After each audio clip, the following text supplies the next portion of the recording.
Alors, c'est pas ce qu'il me dit, c'est un cul de sa race. La pierre du bonheur, une émission de Radio Méga, 99.2 FM. Ouf, faut que tu le con. Tu lui as cassé la bouche. Non, comment ça, mec? J'ai serré la main. Pas possible. Tu racontes des bobards, toi. Ah. Bienvenue dans la pierre du bonheur le lundi à 20h, le mercredi à 17h sur radiomega.com 99.2 en podcast sur Mixcloud, Maxime Moncafé, la pierre du bonheur avec Armel Bianca, Caroline Petimport, Maxime Marc Design, Alexandra Kapka, Nathan Enoué du Labo 44, Pierre Apollo et Olivier G. Et bien sûr, cette émission se déroule malgré les interdictions du gouvernement. Cette émission se déroule en public parce que nous sommes des rebelles. Ouais. Bientôt nous pourrons tous ressortir, oui, de chez nous pour aller dans des concerts, dans des cinémas, dans des théâtres, dans des cafés, dans les restaurants, oui, pour boire des bières et fumer des clopes ou vapoter. Avec toujours, bien sûr, il faudra garder les gestes barrières, le gel hydroalcoolique, les masques et les vaccins pour me protéger, protéger les autres, car je suis sûr que comme moi, vous êtes tous vaccinés. Non? Personne n'est vacciné? Les vaccins? Non, mais pas les vaccins, pas de problème, pas les vaccins.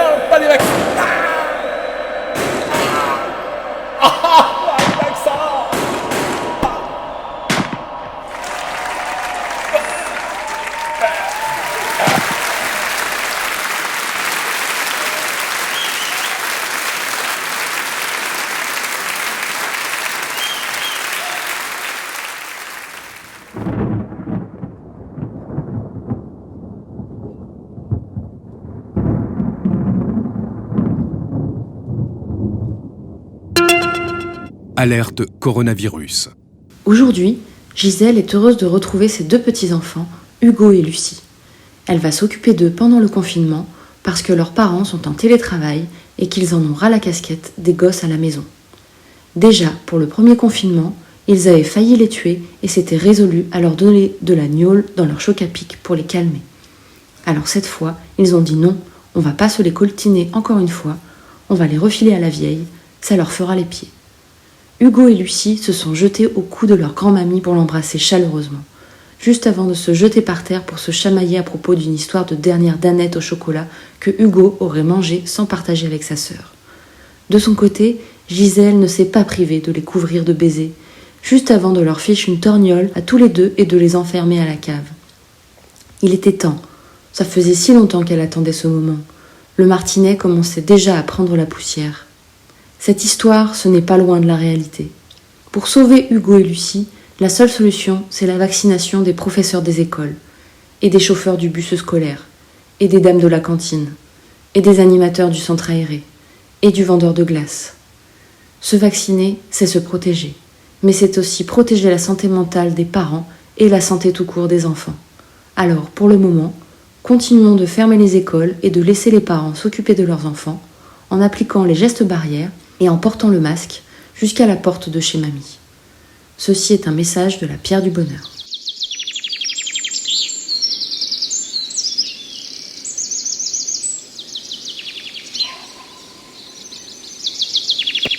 Le groupe Champion, qui compte aujourd'hui 1000 supermarchés et qui fait partie du groupe Carrefour, cherche un responsable de centre de profit, de budget, un manager d'équipe en quelque sorte.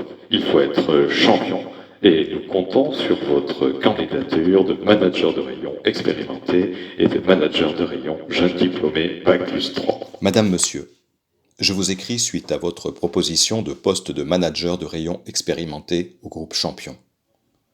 Un petit retour en arrière pour vous montrer ce qui fait de mon passé le top background que vous recherchez. Remontons ensemble le temps jusqu'au printemps 92. Je termine alors 2e au championnat de France de skateboard freestyle à Blagnac. Avec un run de mutant, un switch stance flip 360 degrés, impossible flip, quick flip nose manuel, yeah! Old style de tuerie. Ça se régalait dans tous les sens, avec des crypto-tracks de tarés. Mais, grosse déception, une mauvaise réception et la place de champion m'échappe. 2 ans plus tard, la discipline disparaît, le street reprenant la majorité des tracks sur des curbs, rails ou par-dessus 10 marches, de freestyle, périclite et meurt à feu doux, se rangeant gentiment à côté des disciplines déchues. À part Rodney Mullen, qui tire son épingle du jeu en adaptant élégamment quelques tracks, tout le monde passe rapidement au street en essayant d'oublier cette discipline dont on ne parle plus que dans les manuels de tricot. Se remémorer ces si beaux souvenirs n'est pas anodin. En effet, je n'ai jamais été champion, je n'ai donc pas les compétences requises pour travailler pour vous. Honnête, je refuse votre offre et je joins aucun curriculum vitae. Dans l'attente d'une réponse de votre part, je vous prie, madame, monsieur, d'agréer l'expression de mes sentiments distingués. Madame, mademoiselle, monsieur, faisant suite à votre candidature, nous sommes au regret de vous informer que nous ne pouvons pas donner suite favorable à votre candidature. Nous vous souhaitons une réussite rapide dans votre recherche d'emploi. Nous vous prions d'agréer l'expression de nos salutations distinguées, le responsable des ressources humaines du groupe Champion.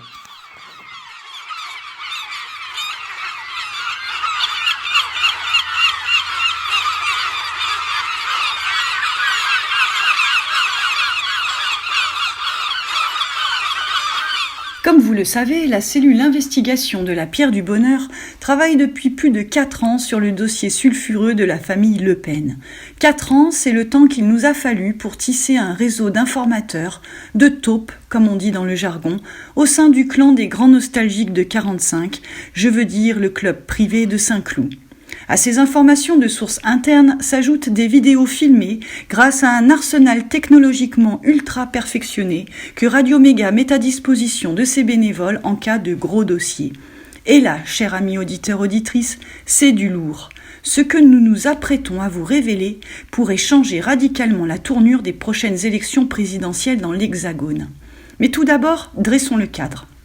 Une première personne, Marion Anne Perrine Le Pen, dite Marine Le Pen, née le 5 août 1968 à Neuilly-sur-Seine dans les Hauts-de-Seine, femme politique française, députée élue dans la 11e circonscription du Pas-de-Calais depuis 2017, fille de Jean-Marie Le Pen, leader du Front National, mouvement politique d'obédience fasciste, même si c'est injurieux, et catholique, même si c'est encore plus injurieux.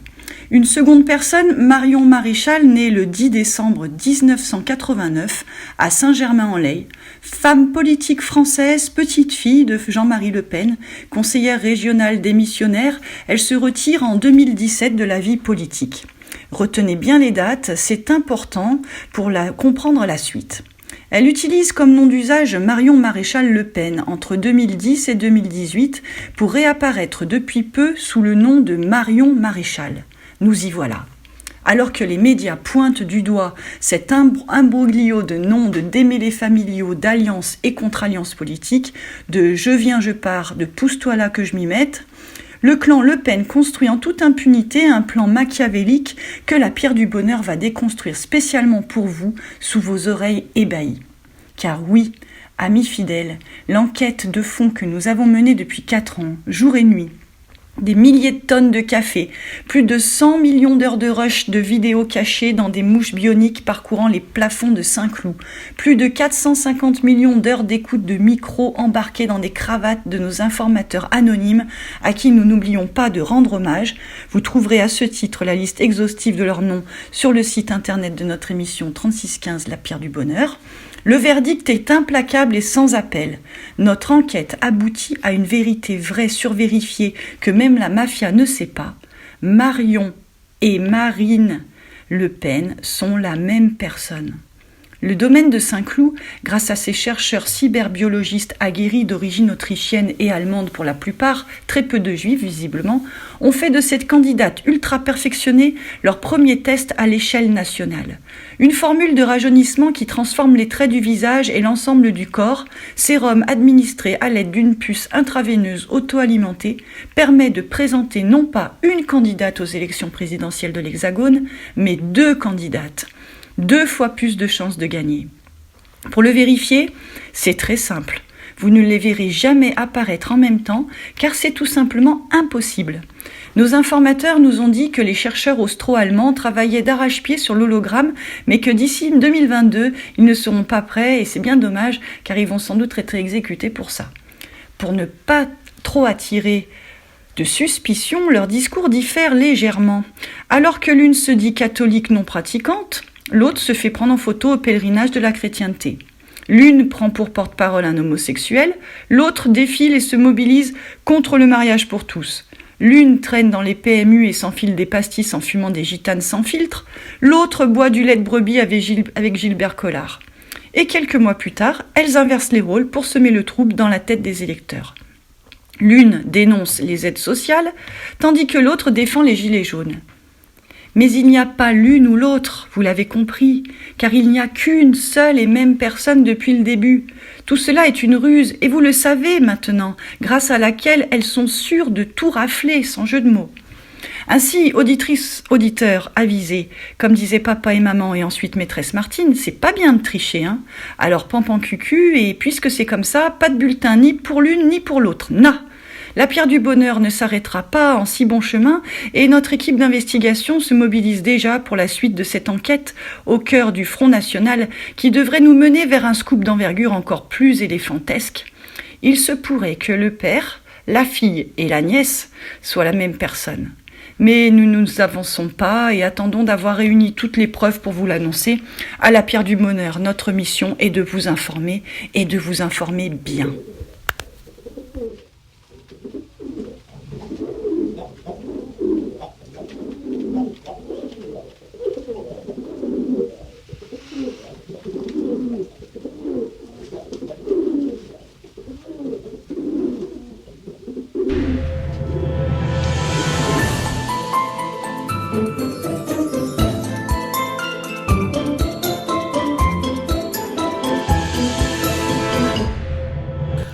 Nous avons tous des voisins, mais savons-nous vraiment qui ils sont ? Voici Julienne, blogueuse design, et son mari Théophile, infographiste thérapeute. Ils sont mariés depuis 15 ans, ils forment un joli couple de bobos parisiens jusqu'à ce qu'ils décident de déménager pour aller vivre dans la campagne ardéchoise.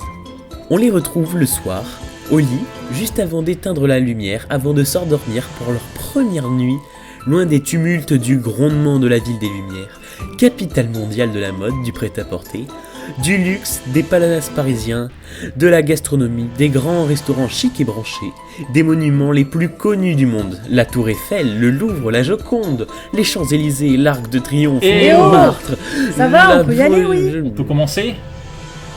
Oui, pardon, excusez-moi. On retrouve Julienne et Théophile, les bobos parisiens néo-écolo ardéchois, pour leur première soirée au lit, avant d'éteindre la lumière, en pleine campagne, isolés, coupés du reste du monde. C'est triste.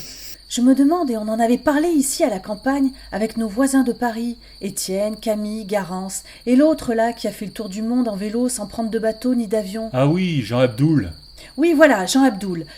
C'est triste de se dire qu'il n'y a pas un seul coin de la planète, visiblement à part la Polynésie, et ici dans notre hameau, mais qu'il n'y a pas un coin qui ne contienne pas du plastique ou des déchets. Et d'ailleurs, j'aimerais monter une opération, un océan de vie à la campagne, où le principe est de dire, la grande cause est de nettoyer la campagne et les environs. C'est humainement impossible à faire, mais on se dit que si chacun ramasse ne serait-ce qu'un petit déchet, la politique du colibri, se dire que chacun fait au moins un petit quelque chose, ramasse un petit déchet. Commençons par le commencement. Chacun évite d'en jeter un, parce que quand il y a des personnes qui viennent pique-niquer dans les calanques de la Méditerranée ou surfer à Osgore dans le Pays basque bordelais, de se dire... de laisser ma canette où j'ai écrasé mon mégot, oh mais ça va se dégrader, mais non, ça met des siècles.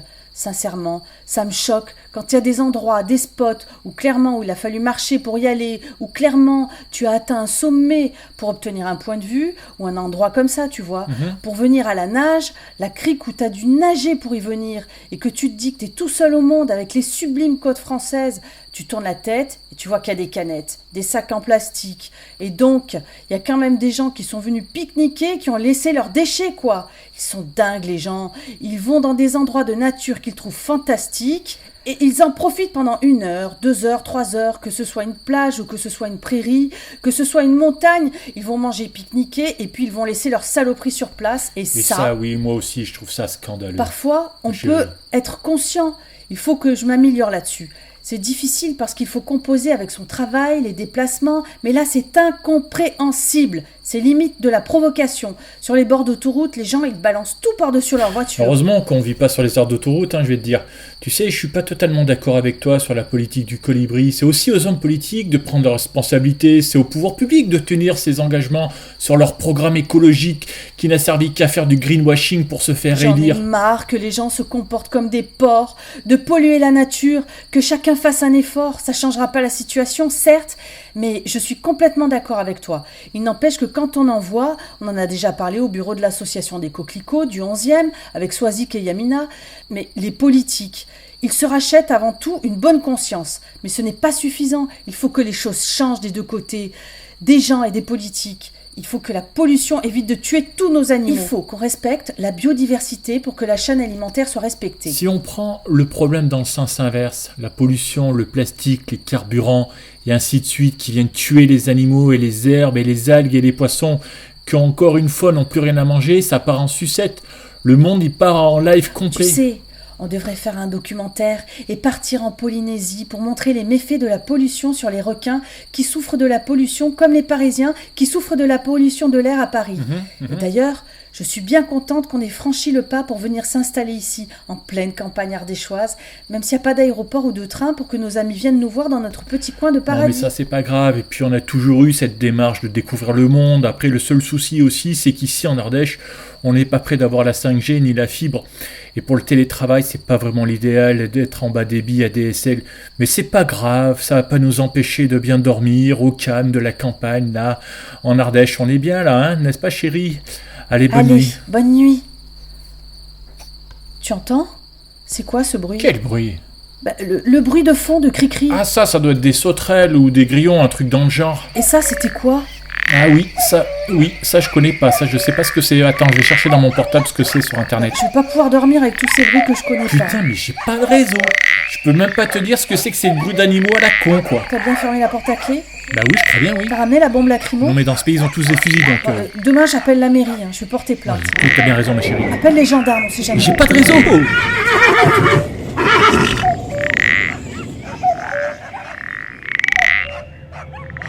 Après une longue nuit blanche qui les a fait bien flipper, Julienne et Théophile sont retournés sur Paris par le TGV à la première heure le lendemain matin. Et vous, connaissez-vous vraiment vos voisins ? Ces gros blaireaux de Parisiens qui se sont installés hier ?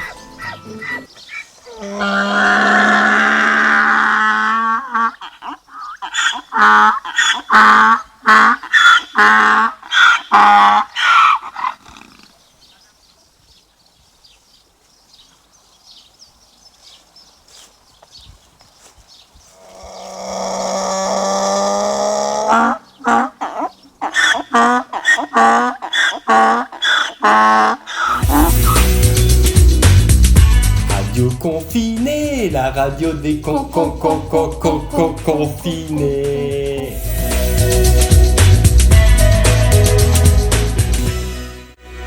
Bienvenue dans notre émission d'investigation. Cette semaine, nous avons mené l'enquête dans les bas-fonds des restaurants clandestins d'une ZEP, zone économique privilégiée. Dans la peau d'un clandestin, un reportage en caméra cachée de Jean-Michel Pathé pour la Pierre du Bonheur. Je me trouve donc actuellement devant la porte de service d'un restaurant étoilé de Valence, officiellement fermé depuis octobre. Je vais essayer de rentrer et de me faire passer pour un client. Monsieur Jean-Michel Pathé, quel plaisir de vous voir. Mais quoi ? Mais je ne vous connais pas, monsieur. Ah oui, bien sûr. Monsieur Pathé, soyons discrets, vous avez raison. La même table que d'habitude, au fond de la salle, près du chariot à fromage? Mais enfin, puisque je vous dis que c'est la première fois que je viens. Ou bien vous voulez peut-être rejoindre vos amis?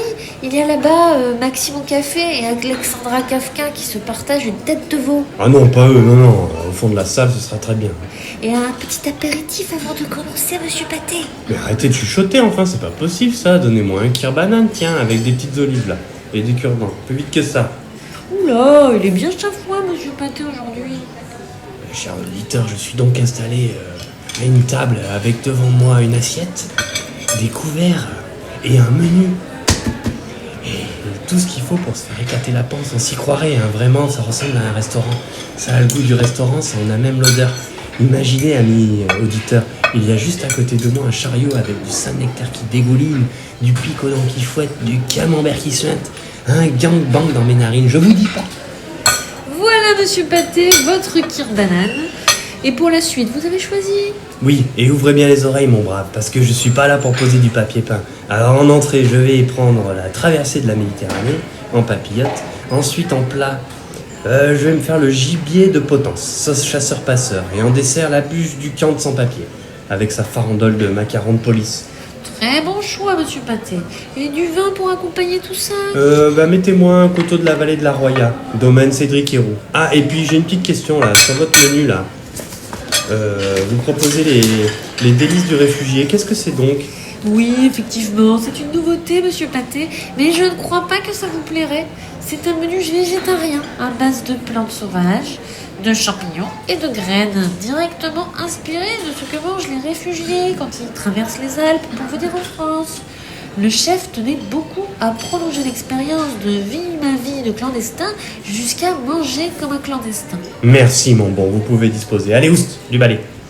Donc comme vous pouvez le voir, enfin l'entendre, hein, l'auditeur, on est bien reçu, il y en a pour tous les goûts, et pour pas cher en plus, et puis il n'y a pas à dire, hein, ça fait quand même aussi plaisir qu'un barbecue après une compétition de boules. Hein.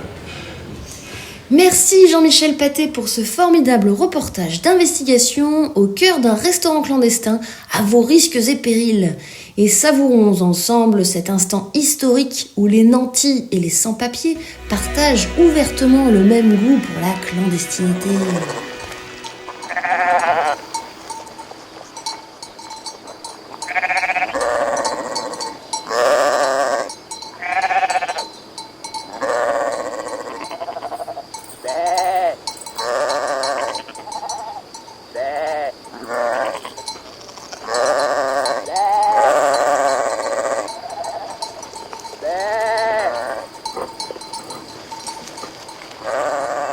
J'ai l'impression qu'on est tous un peu à cran ces derniers temps, non?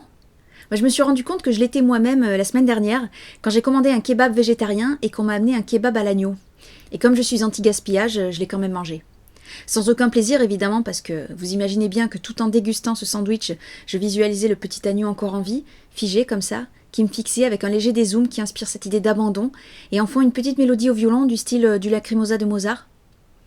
Oui, j'ai tendance à vivre la culpabilité en mode ultra perfectionniste, avec un détail phénoménal. Du coup, j'ai mangé ce kebab. Et après, j'ai reçu un message de l'application pour me dire « Alors, comment était votre expérience kebabale ?» Et quand j'ai suivi le lien pour répondre et déverser ce surplus d'émotions négatives dans un message accablant du style « Bonjour, voilà, je suis un peu embêtée parce que ma commande n'était pas la bonne.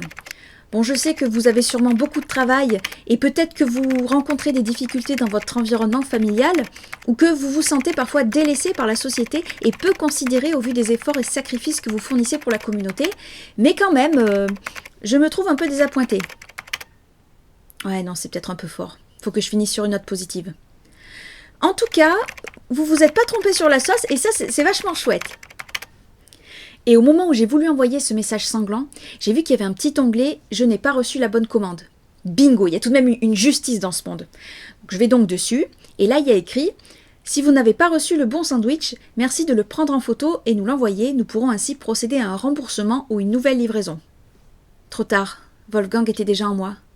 Wolfgang, c'est le nom que j'ai donné à cet agneau innocent décédé prématurément dans des conditions sûrement abominables dont je viens de contribuer. Et là, cette succession de looses m'a fait exploser. J'ai pris le premier truc que j'ai trouvé et je l'ai balancé avec une telle rage. Et le premier truc que j'ai trouvé, c'était un trombone. Alors pas le machin qui sert à attacher des feuilles, hein, le trombone, l'instrument de musique quoi. Vous savez, la trompette qui coulisse. J'ai lancé très fort, au moins, je sais pas, bien à 2 mètres, puis j'ai pleuré. Pendant quelques minutes. Au moins 50 minutes parce que l'émission 50 minutes inside a eu le temps de passer. Après ça allait mieux, donc je suis allée ramasser les bouts de verre parce que j'avais lancé mon trombone dans ma verrière, puis je suis allée mettre des pansements parce que j'avais marché sur le verre que j'avais cassé en lançant mon trombone dans ma verrière, et je suis allée me coucher histoire d'écourter cette journée. Mais comme il était 19h22, j'ai pas réussi à dormir. Donc j'ai décidé de télécharger une application qui allait m'aider à affronter ce monde et toute cette colère que j'avais en moi, à savoir l'application Petit Bambou. C'est une application de méditation qui permet de retrouver un peu de sérénité. Alors j'en ai retrouvé un peu, c'est vrai, mais pas assez. Donc j'ai décidé de lancer ma propre application de méditation intensive que j'ai appelée Gros Platane. Et je suis fière de vous la faire tester ce soir. Je vous laisse prendre quelques minutes pour vous installer, vous mettre bien, et à tout de suite.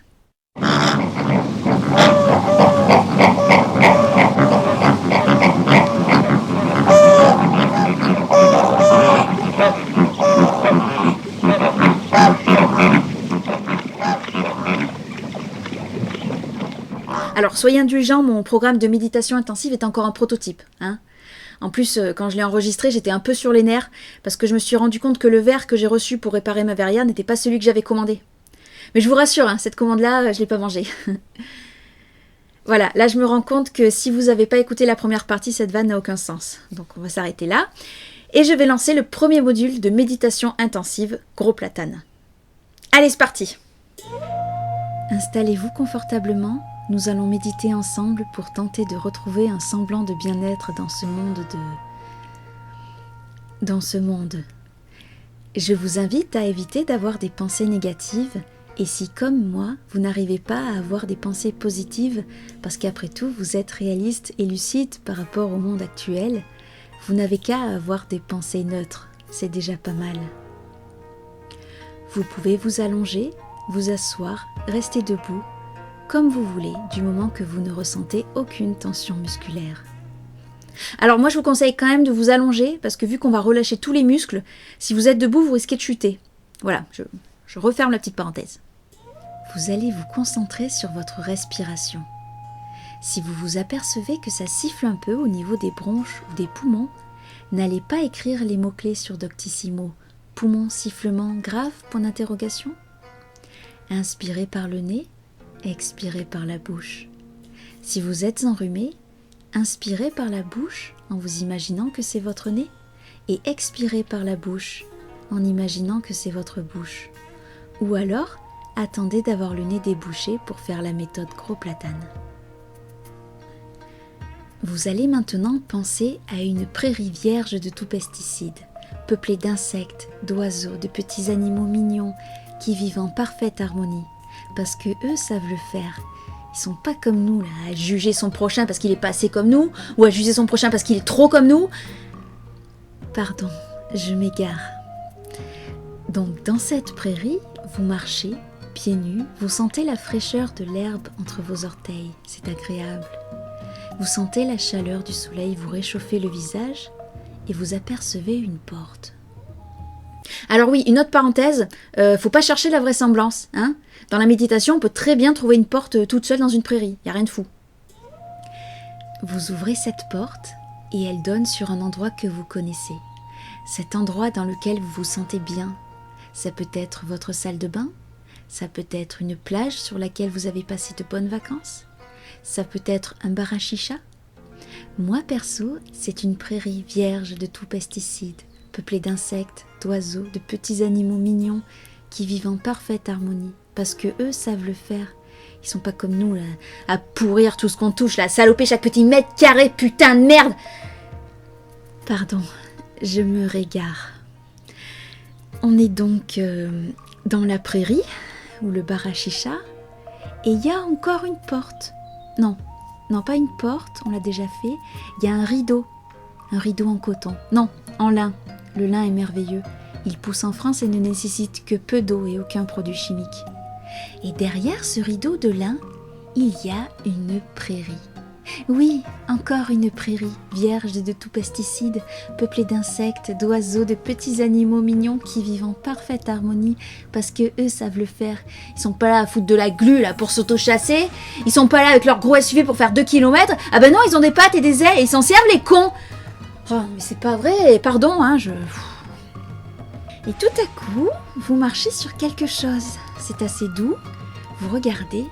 Il s'agit d'un masque chirurgical abandonné dans cette prairie. Putain, mais c'est pas vrai, on a même pollué la méditation. Mais putain, on est vraiment tous des gros Et toi ta gueule avec ta flûte là, Mais allez tous vous faire bande de Et toi qu'est-ce que t'as à me regarder, t'as jamais vu de la méditation? Tu me juges pas, d'accord? Quoi, tu veux que je t'envoie un trompeau dans la gueule, Ouais, c'est ça, barre-toi, ouais. Tiens. Ah putain, ma dernière fait Voilà. Bon, ça c'est un premier jet, mais bon, ça a l'air prometteur, je trouve.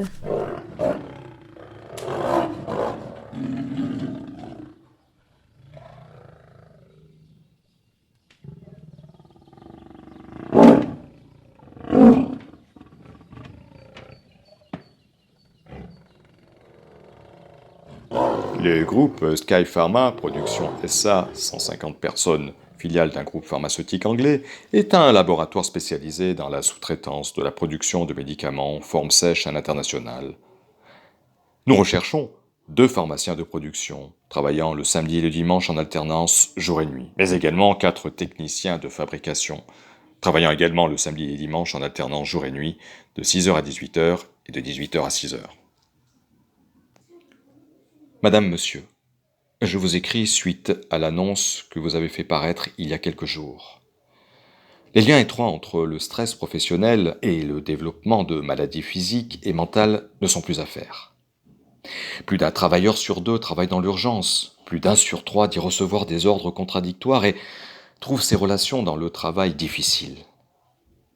Le rythme de travail important, les fortes exigences quantitatives et qualitatives liées aux tâches imposées, l'absence de contrôle du salarié dans l'organisation du travail, l'inadaptation des horaires au rythme biologique, les nouveaux modes d'organisation, flux tendus, polyvalence, l'instabilité des contrats, le management peu participatif, l'absence de reconnaissance du travail accompli, les nuisances physiques, la surenchère à la compétitivité, les incertitudes de l'entreprise quant à son avenir, autant de facteurs responsables d'une anxiété chronique chez l'employé qui peut s'avérer dramatique.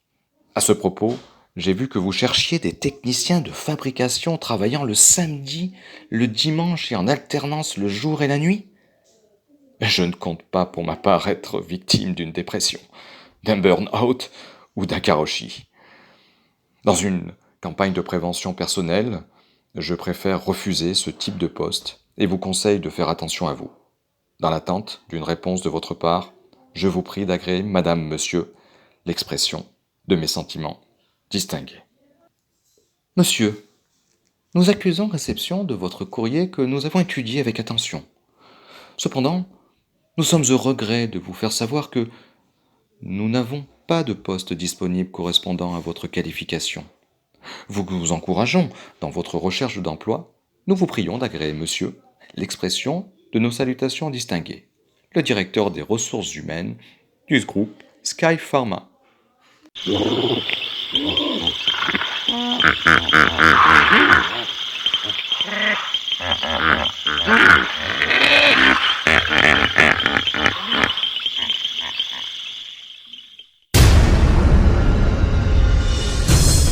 Il faut que tu te poses les bonnes questions. Moi, je pense que la question, elle est vite répondue. Alors, bonjour, monsieur Olivier J. Oliver J. Voilà. Merci d'avoir répondu à notre invitation. On ne vous présente plus. Malheureusement. Bon, enfin, si, peut-être quand même. Si, on peut quand même, voilà. Donc vous êtes l'un des chroniqueurs de l'émission La Pierre du Bonheur sur Radio Méga, le lundi à 20h et en rediffusion le mercredi à 17h. Vous intervenez dans les émissions à dominante musicale, c'est-à-dire quand l'émission n'est pas drôle mais que la musique est bonne, c'est vous, c'est ça ? Voilà, c'est ça. Voilà. C'est pour ça que j'étais engagé. Voilà, pour pas être drôle et être sérieux dans la musique. Donc en somme, vous êtes un peu le Philippe Manœuvre de Radio Méga. Et vous intervenez avec votre acolyte, qui est lui un peu le Pierre Tchernia du monde hertzien. Hein. On peut peut-être donner son nom. Eric F. Eric F. Ouais, je sais pas si les références, je sais pas si c'est un compliment, mais bon. En Non. tout cas, Eric, oui, c'est une encyclopédie de la musique, du monde musical, oui. Voilà. Et puis, tout ça est à chaque fois parfaitement orchestré par notre Patrick Sébastien Valentinois. Hein. J'ai nommé Monsieur Maximon Café. Alors, tant que je vous tiens, Monsieur Olivier J, vous permettez que je vous appelle Olivier tout court? J'ai pas de problème avec mon prénom, ça va. Donc Olivier, vous qui êtes dans les arcanes de la Radio Méga, vous qui louvoyez dans les petits papiers cançons de notre gourou des ondes, il ressemble à quoi en vrai, Maximon Café? Écoute, je te retourne la question, ça fait 1 an qu'on s'est pas vu, donc si je le croisais dans la rue, peut-être que je ne le reconnaîtrais pas, j'en sais rien. Eh ben ouais, non mais c'est pour ça que je vous pose la question, parce que Tu moi le vois c'est bien, pareil. chevelu, grande barbe, un peu hipster. Un peu tu à vois la Didier Raoult, moi Ouais. j'imagine. Ah ouais Ouais, un peu les Peut-être, cheveux ouais. qu'on poussait comme ça, un peu grisonnant. Non, parce que c'est vrai qu'avec tous ces confinements, et vu qu'on enregistre les émissions chacun dans notre cuisine, bah, ça fait un bail que je l'ai pas vu non plus, Monsieur Maximon Café. Pareil. Et ouais, je suis pas sûre de le reconnaître. Mais sinon, il est comment en vrai, Maximon Café Enfin, je veux dire, la personnalité, vous pouvez me le dire. Ah bah Comment il écoute, est tu le connais comme moi, peut-être non, même pas mieux. Bah, c'est un personnage quand même. Un personnage, animateur de Radio Méga depuis un certain nombre d'années, un monstre de culture musicale. Ouais. Il a des qualités. Il a plein de qualités, bien sûr. Et oui, non, c'est quelqu'un, quoi, on peut dire ça. C'est- Et est-ce que c'est vrai la rumeur qui circule, comme quoi il obligerait ses enfants à écouter l'émission en boucle dans un casque qu'il aurait soudé à leurs oreilles, tout ça pour faire plus de vues sur son Mixcloud? C'est vrai? J'ai entendu parler de cette rumeur. Ouais. Ça, c'est une rumeur, hein, faut se méfier, mais c'est pas impossible. C'est un peu tabou quand même. Ouais, de c'est parler un de peu ça. tabou, c'est le sujet qui met mal à l'aise, tu vois. Mais vous en avez entendu parler aussi, ouais. Bon, et alors sinon, on peut aussi clarifier un truc, parce que je sais jamais son nom. C'est Maximon Café, Maximon Café, ou Maxi Mon Café, ou Maximon Café. C'est quoi son nom en fait? Maxime. Ah, Maxime. Ah oui, j'avais jamais Non, pensé mais à ça. M&M, je sais Ouais. pas, ils signent souvent M&M. MM. Ouais. D'accord. M&M, Peut-être donc... le père spirituel de M. Ouais, peut-être. Bon, c'est à creuser. Et est-ce qu'il y aurait des petits secrets de tournage que vous pouvez nous dévoiler là à propos de votre émission? Est-ce que vous avez peut-être une anecdote, une exclue? Anecdote, tu sais, on fait tous les choses un petit peu dans son coin en ce moment. Donc, Comment vous préparez Comment vous préparez les On prépare, voilà, on lance des sujets, on est d'accord, pas d'accord. C'est pas toujours évident de trouver une thématique. Mais bon, on arrive à se mettre d'accord sur un sujet quand même. Oui, bah oui, il faut quand même se mettre d'accord. Alors peut-être que vous pouvez au moins nous dire de quoi qu'on va causer lundi prochain dans l'émission La Pierre du Bonheur. Et est-ce qu'un jour vous allez essayer d'être drôle? Alors ça, moi c'est pas pour ça que je fais cette émission. Quand t'as engagé, c'est voilà, c'est pas pour être drôle. Non, c'est pour parler de musique, c'est pour présenter des groupes, voilà. Ouais. Alors, donc la prochaine émission, c'est sur l'année 1985. D'accord. Autant dire c'est une année morte. Il se passe quasiment rien cette année-là dans la discographie de la plupart des groupes que j'ai pu voir à droite à gauche. Ouais. Et donc c'est ça qui vous intéresse justement? Bah oui, vous avez en même investigué, temps, voilà, c'est au milieu de la décennie 1985, pourquoi pas. Ouais. On peut se dire pourquoi, mais pourquoi pas. Pourquoi? Donc écoute, on a trouvé une sélection de morceaux à vous faire partager. N'en dites pas plus, n'en dites pas plus. Mais voilà, il faut découvrir lundi prochain, voilà. dans La Pierre du Bonheur. Eh bien, merci beaucoup, monsieur Oliver J. D'avoir répondu à mes questions, et à lundi prochain pour l'émission donc La Pierre du Bonheur. Allez, ciao. Ciao.